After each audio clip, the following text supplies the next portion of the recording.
So that's one of the things. But upon further examination, the Mayan calendar was actually more than just a calendar. It was a system of calendars. So there's more than one calendar. And it also was like an almanac, okay? You know, the farmer's almanac. I don't know how they come up with that stuff, but I've heard a lot of times they're right. I don't know what they're using. I think it has to do with cycles, you know? Things run in cycles. But I want you to notice that it is a system, okay? That means that there's more than one, okay? There's not just one calendar, but there's actually several calendars, and they work in unison, okay?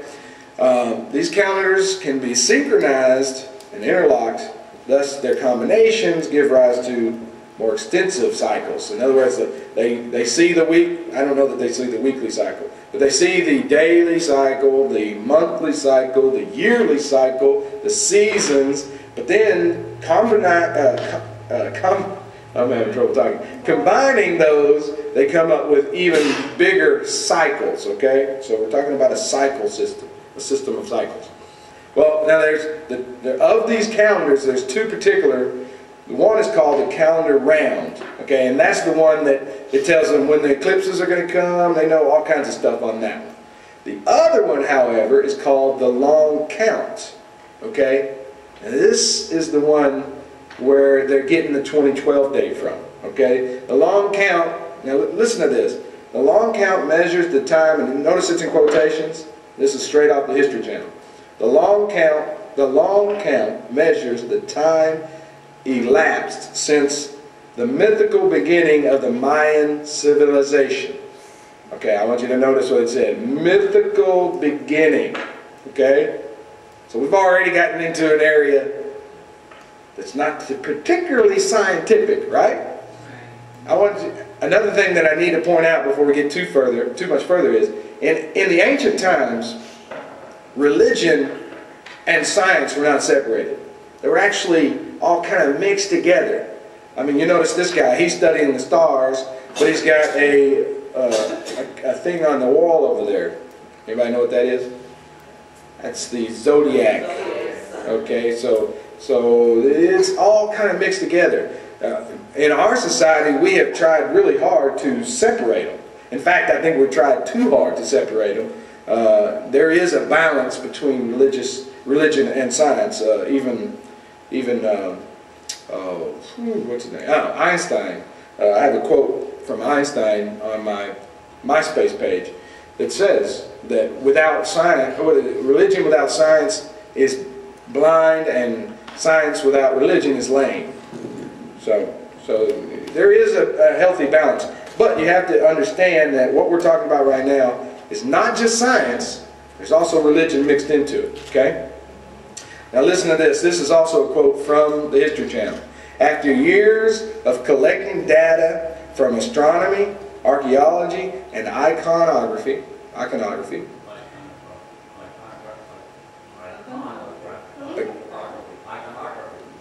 Okay, what you said. Experts, that's what you get for quoting stuff. Experts have calculated that the start date of the long count equates to the 13th of August, 3114 BC.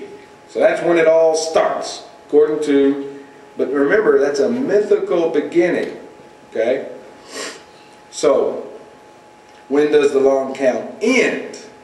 This time period. Another thing I have to say is, and I should have put this in my slides, and when I have to go by memory, but it was like 5,000 something years, and there was actually 5 of these, okay? So imagine 5 cycles of time, all 5,000 years long, okay? And we've come to the end of the 5th one. Now all the ones prior ended with a destruction of some kind. And so they're making an assumption that this one, because it doesn't say, this one is to end in another destruction. So again, we're into an assumption. All right? They're assuming that because all the others were destruction, that this one is going to end in destruction. Okay? Also, now, and I should have put this in there too, but back in when Cortez came to the New World, and encountered the Mayans, or I think it's actually the Incas. When he encountered them, they had already had ideas that he was coming. And it's because of this long count calendar, okay? It supposedly, prophetically, it prophesied the coming of Europeans to the United States. There again, that's up for interpretation, okay? But anyway, the long count calendar is supposed to end in 2012. But more specifically, not just 2012, the 21st of December 2012. Does anybody get anything off of that date? Does that bring anything to your mind? The winter solstice.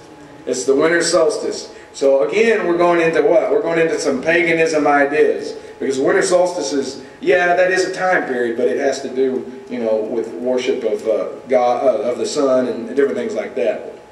Also, I think this is another reason why they're kind of perking up on this. In December 2012, this is also a quote, the December solstice sun will be lining up with the center of the Milky Way galaxy, and this is, it says it's very rare, okay, this alignment is very rare, it only happens every 26,000 years. Now if that's true, that means this is the first time it's ever happened. No, well, that's all up for debate. How old is everything? Is it 26,000 years old? Okay, I'm not going to debate that, but that's that. And then the other thing that's so far you got the long count ending in 2025 on December. That's the same time period when the Earth is going to line up with the center of the Milky Way galaxy, and to add on top of that, the wobble of the Earth is going to finish its cycle at the same time period.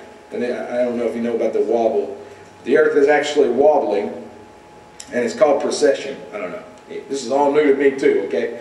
But it's called precession, and it goes through a cycle of doing this as it goes around the sun. And it's supposed to come to an end of one of those cycles at the same time period. Ooh. See how this is all kind of lining up?